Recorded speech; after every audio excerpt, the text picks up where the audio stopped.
U zhvendosen nga zona bypassit për t'i hapur rrugë projektit të hyrjes së Shkodrës dhe u mendua se mjediset e reja do t'ishin më të favorshme për ta, por kushtet në të cilat jetojnë mund të përkufizohen më keq se që ishin më parë. Kjo është situata me komunitetin rom në qarkun e Shkodrës, të cilët tashmë janë vendosur në zonën e Tepës. Ata ankohen se po jetojnë pa ujë dhe drita në kushte teje të mjerueshme.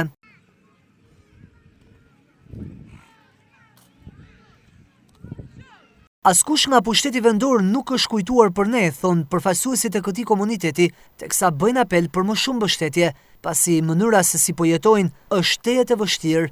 Po është uja as drita, me sakrifica ja. Shkojnë mushën me makina, për u, që të bëjnë? Ja fëmijët, ja qiruve. Atje ma ndryshe se patën ujë.